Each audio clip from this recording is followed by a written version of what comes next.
ملا تقی بافقی کہتے ہیں کہ میں عراق سے جو ہے وہ زمین کے راستے ایران آ رہا تھا. ایلام میں روڈ بہت کرو میں ہے اور سردی اور برف باری. رات ہو گئی تو میں نے کہا کہ یہیں کہیں رک جاؤں. تو میں نے دیکھا کہ قہوہ خانہ ہے, میں وہاں رکا. لیکن اندر گیا تو وہاں پر اوباش اور ایسے لوگ بیٹھے ہوئے تھے, ان کی گفتگویں بہت عجیب سی تھیں. تو میں نے دیکھا باہر درخت کے سائے کے اندر, درخت کے نیچے ایک نورانی سی شخصیت بیٹھی.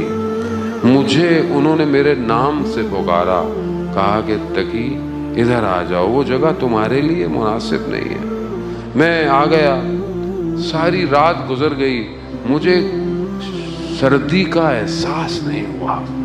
فجر ہوئی تو کہا کہ چلو نماز ہے. میں نے ان کے پیچھے نماز پڑھی.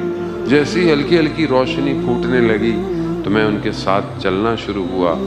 مجھے یہ احساس ہو گیا, عزیزان محترم, یہ احساس ہوتا نہیں ہے جب تک وہ چاہے نہیں. وہ کہتے ہیں مجھے احساس ہو گیا یہ کوئی اور نہیں, یہ میرے وقت کا امام ہے. خوب, یہ جب تک امام نہ چاہے کوئی پہچان نہیں سکتا. آپ کے برابر میں امام بیٹھے ہوں, جب تک امام نہ چاہیں آپ نہیں پہچان سکتے. کاش ہمارے اندر وہ طاقت آئے, ہم اپنے امام کو پہچانیں. عزیزان محترم, خوب یہ بڑا درد ہے کہ ہم اپنے امام کو پہچان نہیں رہے. پھر جیسے ہی انہوں نے پہچانا تو امام نے کہا اب تم مجھے پہچان گئے ہو تو اب ہم تم سے رخصت لیتے ہیں. کہا مولا میں پھر آپ کو کب دیکھوں گا؟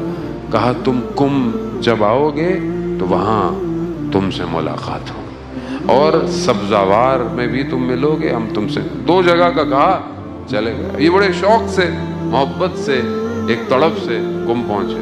3 دن کم میں رہے, مگر امام سے ملاقات, بڑا دل ٹوٹ گیا کہ امام نے تو کہا تھا.